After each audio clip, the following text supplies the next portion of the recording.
आज शुक्रवार का दिन है।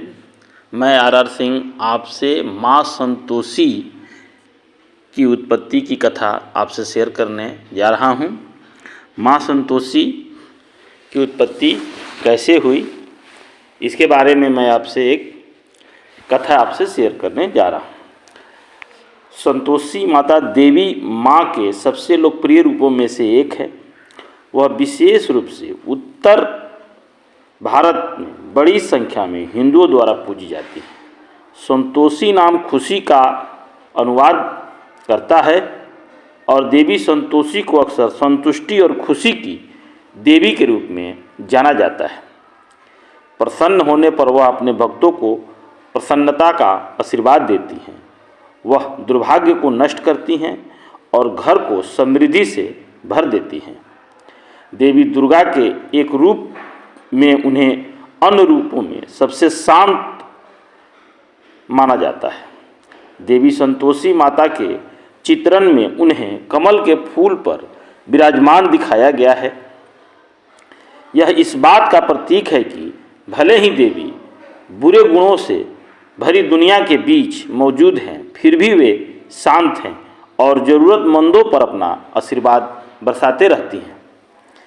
यह एक अनोखी बात है कि देवी संतोषी माता अपने भक्तों को खट्टी चीज़ों से दूर रहने के लिए कहती हैं। इसे देवी ने अपने भक्तों को खट्टी यानी बुरी से बुरी चीज़ों से दूर ले जाने के लिए प्रेरित करते रहती हैं।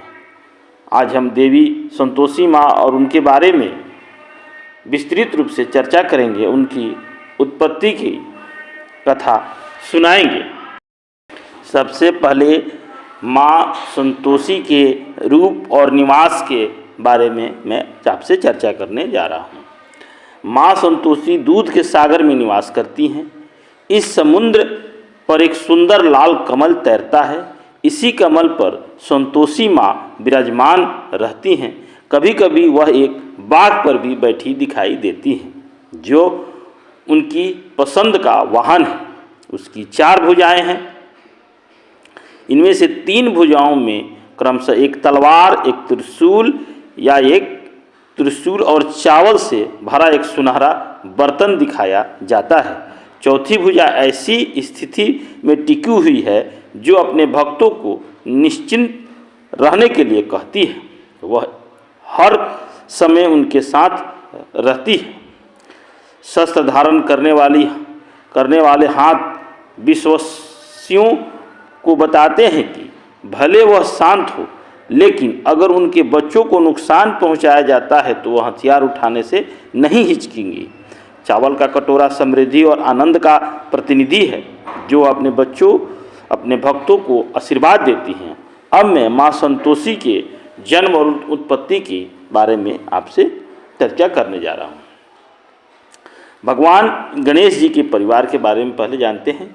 भारत के उत्तर में यह माना जाता है कि भगवान गणेश एक विवाहित पारिवारिक व्यक्ति हैं। उनकी 2 पत्नियां हैं, जिनका नाम रिद्धि और सिद्धि है। दोनों पत्नियों ने भगवान गणेश को 2 पुत्र को जन्म दिया, जिन्हें शुभ और लाभ के नाम से जाना जाता है। अब आगे रक्षाबंधन के दिन भगवान गणेश जी की बहन मानी जाने वाली मनसा देवी उत्सव के लिए पहुंची थी। रक्षाबंधन उत्सव में पहुंची थी। शुभ और लाभ ने देखा कि देवी मनसा भगवान गणेश की कलाई पर राखी बांधी तो उन दोनों भाइयों को बहुत हैरानी हुई। वे राखी बांधने की इस परंपरा का हिस्सा बनना चाहते थे। उन्होंने अपने पिता से पूछा कि राखी किस लिए और क्या वे भी राखी बनवा सकते हैं। भगवान गणेश ने अपने पुत्रों को समझाया कि रक्षाबंधन एक ऐसा त्यौहार है जो एक भाई और बहन के बीच के बंधन को दर्शाता है। बहन इस बंधन के प्रतीक के रूप में राखी बांधती है और भाई जीवन भर उसकी रक्षा करने के संकल्प लेता है।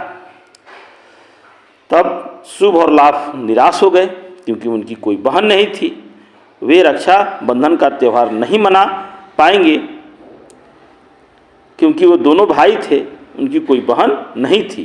वे अपने पिता भगवान गणेश की ओर मुड़े और उनसे उन्हें एक बहन प्रदान करने की प्रार्थना की। भगवान गणेश की पत्नी ने भी अपने बेटों का समर्थन किया, क्योंकि वो भी एक बच्चा चाहती थी। बार बार अनुरोध करने पर भगवान गणेश ने अपने पुत्रों पर दया की और फैसला किया कि उनकी भी एक बहन होनी चाहिए। अपनी शक्ति से भगवान गणेश ने दिव्य रूप से एक कन्या को जन्म दिया।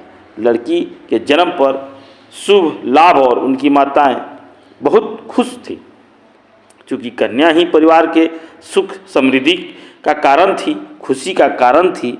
इसलिए भगवान गणेश ने कन्या को संतोषी नाम से पुकारा। इसी तरह माँ संतोषी की उत्पत्ति हुई। इससे आप ज़्यादा से ज़्यादा शेयर करें, लाइक करें, सब्सक्राइब करें। जय संतोषी माँ।